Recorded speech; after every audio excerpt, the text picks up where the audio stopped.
Hello. Long time no see. I'm eating Trader Joe's pad thai and their bibimbap sushi. I got a Fashion Nova haul behind me of winter coats. And if you must know what I'm doing with the lower half of my body, I'm soaking my toe in a sea salt solution because it's infected.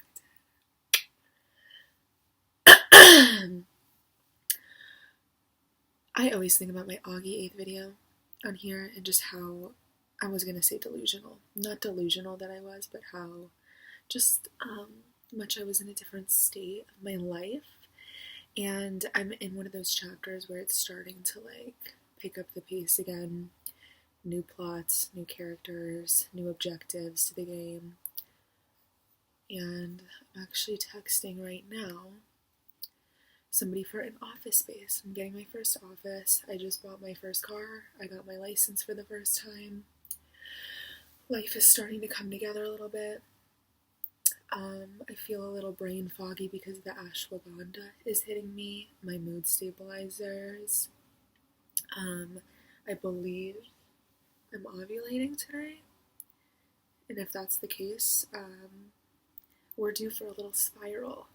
And I've gotten much better at handling those spirals. At the very worst, I fuck up a TJ Maxx or I just go a little nuts with the retail therapy. But the good thing about that is that you can undo the spiral by returning everything. So I just make sure that I choose a spot that I can get it out of my system and we'll be good. Oh, and I'm not even ovulating, so maybe I'm just spiraling for no reason. I don't know. But I'm super excited for myself, and I'm also going to be taking some pole dancing classes soon. I'm super excited for that. This office is very low maintenance, and I wanted it that way because I buy and sell a lot of items and clothes and stuff. I thrift a lot, and I'm also going to be doing my podcast out of there. So I was looking at some other nicer offices that were amongst medical offices, very clinical, very professional, and I personally think me pulling in a couch from Facebook Marketplace would ruin the brand a little bit. So I was like, let me get something a little bit lower key, a little bit chiller, a little bit cheaper as well, save some money, use it for what it's for, my first office, and maybe I'll put a pole in there. That was my next point, because this just seems like one of those things where the guy that I'm dealing with, the leasing agent or property manager, I don't even know what he is. I don't even remember his name. I'm probably never going to hear from him again. I think it's something where I'm going to sign my name on this lease and quite literally not communicate with him until I leave. So hopefully there's no issues. But I don't mind you guys seeing this mess behind me. Typically I'd be very subconscious, very self-conscious, and be hiding it, but I know that my life isn't going to look like this much longer, and I know that a time is coming where I don't need to do a Fashion Nova haul. Granted, I don't necessarily need to, but I'm trying to be smart with my money and just not, get a $300 coat when I don't need to. However, I do believe in a capsule, a wardrobe capsule, and having one good thing of everything, good high quality, that way you don't have to replace it every single year. My issue is that I think my style tweaks every year a little bit. It's usually, I stay neutrals, I stay basics. I'm always gonna love me a crazy black and white heart printed coat though, you know what I mean? But so whenever somebody I'm speaking to for business has to ask me my business name, I'm like, please, because I have to go, oh, it's K Money LLC. You heard it right. It's K Money LLC. I had to say that when I bought my car too, and he was like, what do you do? And I was like, oh, I'm an astrologer. I just know people are like, what the fuck? Okay. Whatever that fucking means. Oh, my hair is in my pad thai. Always a nice little extra flavor. And the good thing about getting your hair in your food, when your hair gets longer, is that you can't just pick it out. You have to watch it slide between all the food that it got stuck in. Now, I don't really want to eat this, even though it's my hair, but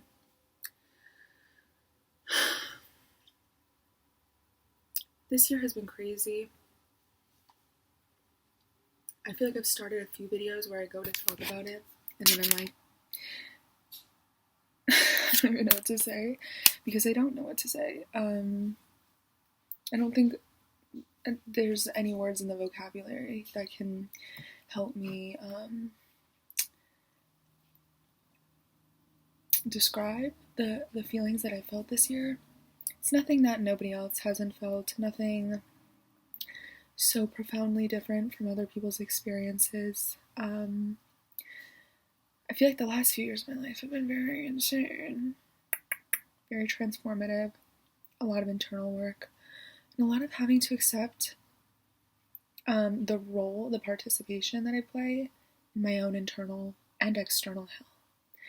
How I play a major role in my own suffering, and how I need to make better choices that align me with a life of not suffering via the sacrifice of things that I'm comfortable with and familiar with. Because sometimes the things that feel familiar to us feel good because they feel safer, they're more predictable. But that's a lie, honey.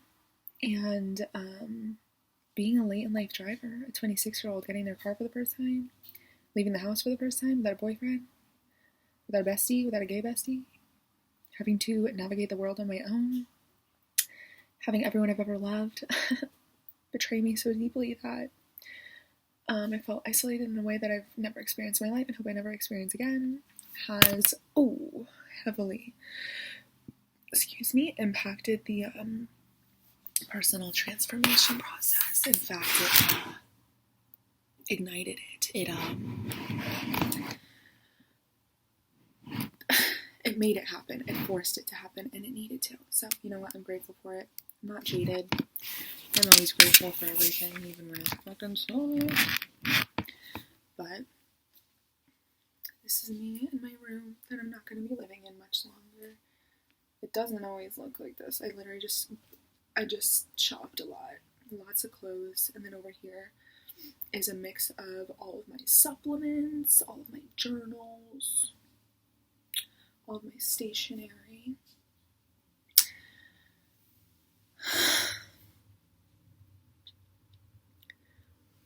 I just know I'm going to look back on this, and I'm just going to look back on this year in like a year, 2 years, and be like, yeah, I didn't know what was going on. I feel like even right now is just a brain fog blur, and life is just crazy and unpredictable, and it surprises me every day.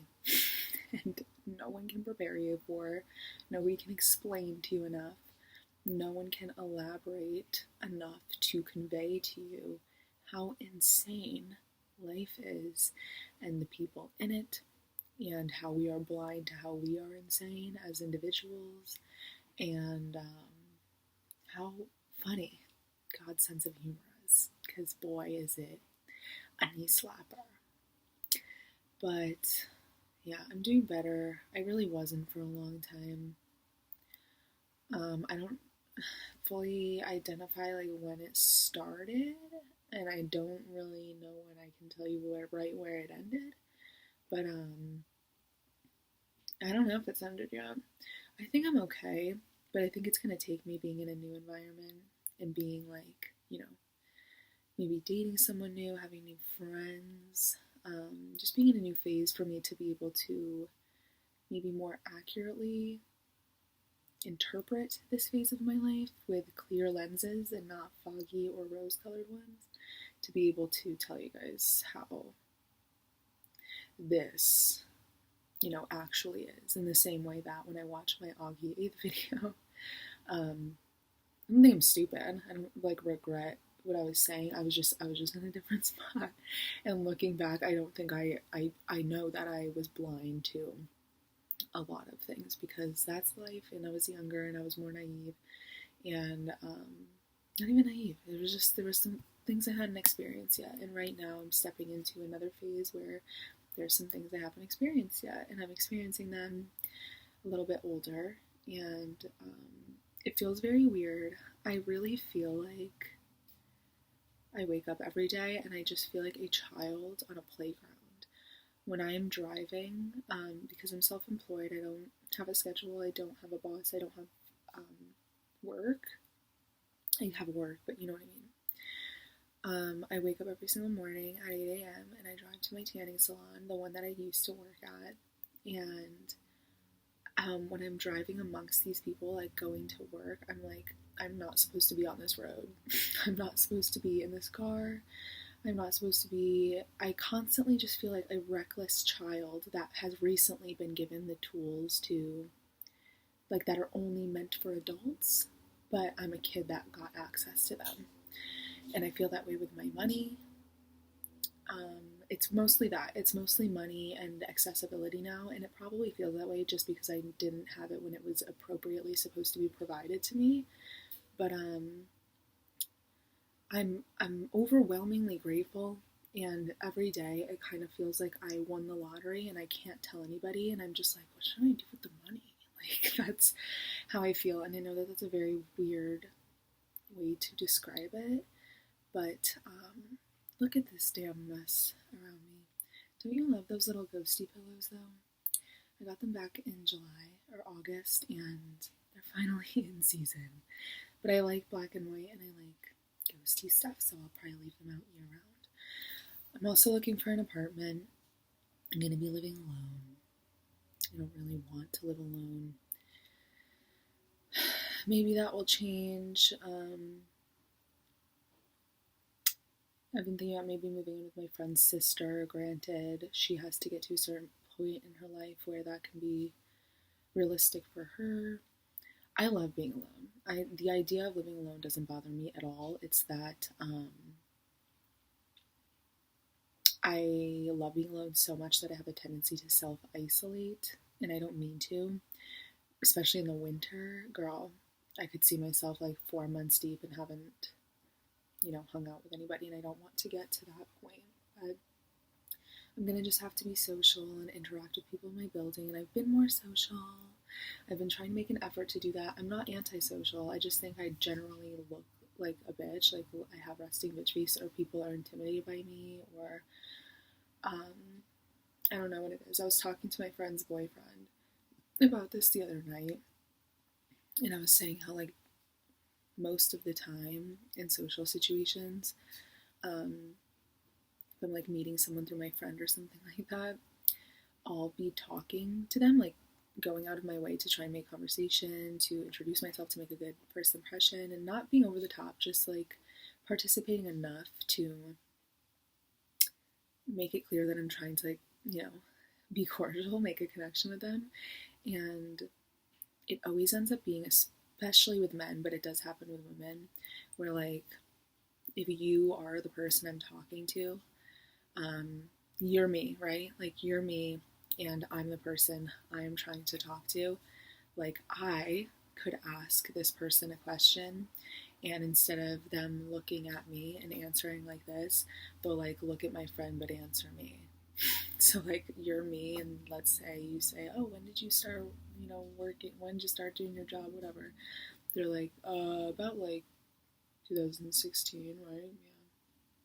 Yeah. And I'm like, okay, it doesn't feel rude. I know it's probably not personal, but it's happened for quite some time, and it's happened sometimes. This happened with my ex-boyfriend too, like, when I would meet his friends, and, like, they just straight up would not acknowledge that I was there until he introduced me. And I don't know, dude, guys are fucking weird. But I've been trying to make a point to be more social, is what I'm saying, and, like, be more, show that I don't bite. I do, but trying to, I don't know, everything in my life feels like it requires such manual effort, consistently or it just won't happen at all. And I don't know if that's the case for everybody and it's just harder for me, or to me it seems like it's intuitive and easy coming for everybody else, and like for some reason in my life I have to like press a button or move a lever to do what feels like very normal basic things. Like I just feel like, aren't people supposed to go somewhere and like talk to each other? And it feels like with me I'm like, okay, you know, shoulders up, show them you're not angry, be nice, ask the name, ask the job, make a connection, throw in a compliment. And it's not because I'm like, oh, I'm weird, I need to not be weird. It's not me being self-conscious of my own behavior. It's that like I constantly just feel like I have to make other people comfortable, and I don't know why. I don't know what it is. It's not the case with everybody. Oh my god, when I meet somebody that I don't have to do that with and it just clicks, man or woman, I'm like, you fucking get it. You get me. And I don't have to like put this, you know, performance on and then later on get more comfortable with you. Like I just like when they get it right away. But yeah. I've been knocking myself out with this sleep tea for quite some time. It does the trick. Ollie Extra Strength Sleep Gummy, Trader Joe's Valerian Sleep Tea, and magnesium drops, and L-theanine. Yeah, I don't really know why I started filming this, but it was really because I was waiting for an answer on the office. I went and looked at other office spaces today. And this woman who I love, she's young, she's probably like in her 30s. And her and her family moved here to Connecticut from the Bronx. And they bought this pretty big piece of property in my town. And they're turning it into a community center. And, you know, putting a bunch of cool shit in it. It's like usually all medical offices and things that are quite corporate and serious and clinical, and they're making it cool and like laid back and more welcoming to bring people in to like want to come there and chill and like do, you know, participate with different services there. So even if I don't end up going with that place, it's just cool, and talking to them, like it's a family owned thing, like it's her and her family bought it, and it made me just more excited for my future. That's like really what I want in my future. I want to get into real estate. That's in my 2-year plan right now. And property management. I want to have family businesses when I have kids, whenever that is. That's probably not going to be for a while. I don't want it to be for a while. But, you know, focusing on community-oriented things, that's a big part of both just what I want to do and astrologically, what my purpose is to find a sense of belonging within a group or an organization, or provide some sort of community effort, you know, goal. And if I can do that, come here.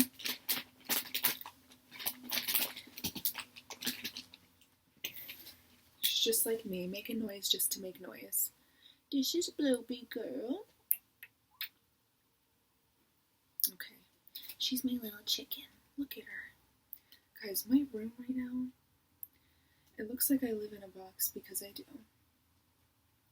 And so many changes have happened to my family and my living situation this year that, like, I just can't wait to leave this behind me. Not because I'm not grateful for it. That's the other thing. You know what's weird? Lately I've been feeling like I'm mourning even the things that have made me so unhappy for so long. It's like come here. I'm mourning them before I lose them. And despite how unhappy I've been, how stagnant and stuck I've felt here, it's like I'm in retrospect already somehow in hindsight looking back at this environment and this experience, and I miss it a little bit. It's like I am grateful for just the role that it's played, and I just know once I leave here, like, it's never going to be the same again. I'm never going to come back here, and and it's going to be a full circle moment of shutting the door. And that's not a bad thing. It's an incredible thing, and I'm very excited and grateful for it. But me and my brother talk about this. I'm about to get really deep out of nowhere. Sometimes I feel like I have access to certain emotions and feelings that, like, you're not supposed to feel until right before you die. I literally feel like I feel death, like emotional death and grief. And what is this out of body, in retrospect, completely zoomed out perspective? In my normal everyday life, in the forefront of my brain, with very minor things that most people I don't think care about. You know, people say, like, right when they die, like, their life flashes before their eyes. I feel like I have that on, like, a Tuesday afternoon. And I can see myself right now, from a bird's eye perspective, zoomed out, of me sitting on the edge of my bed talking to this damn MacBook camera, 2017 refurbished, and it just blacked out when I said that. What are the odds? I'm outgrowing it. And I can see myself doing this with you right now, even though I know, it's like I already know what's coming next. I already know what's going to happen. I already know where I'm going. And that's what makes this what is typically a mundane moment, feel like a little magical. And I think I felt that in my other videos where I'm doing this with you here, Kayla. Old Kayla and new Kayla. I have one foot in the old me, one foot in the new me. And I'm in that weird little limbo. And I can feel death on this side, and I can feel rebirth on this side. And it is the discomfort, the profound gratitude, and the excruciating transformation that I'm standing in right now. And I think we can attribute my brain fog to that. But I don't wear extensions anymore. This is old me here. I'm trying to step into my womanhood a little bit more graciously, a little bit more, like embracing it more.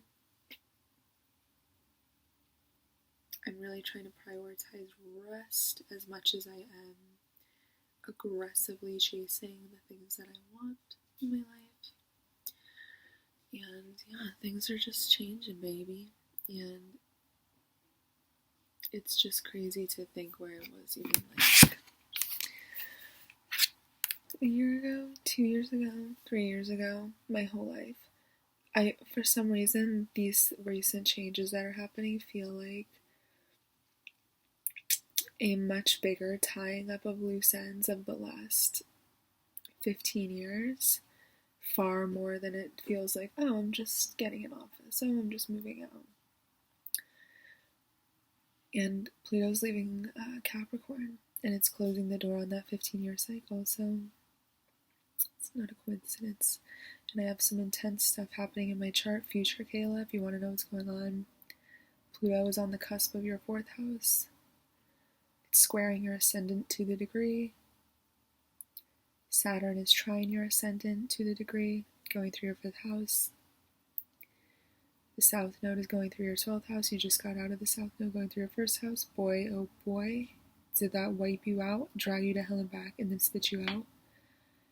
And the North Node is going over your natal Saturn in about like 3 months. In the 6th house, like,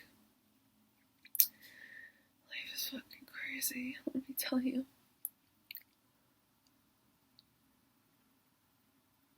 Sorry, I honestly feel a little zooty from these supplements, even though they're literally vegetable root. Like, it's nothing stronger than that. My body is just super sensitive to any substances, honestly, even like an Advil.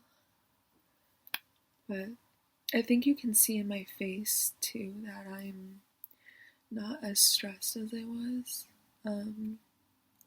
I think I'm starting to return back to the way I looked in August 8th, which is when I was like healthiest and happiest.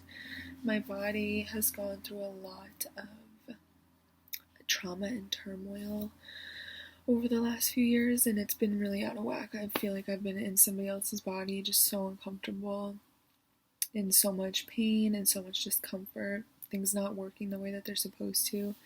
And I've spent pretty much this entire year rehabilitating myself naturally, and I'm very grateful for it.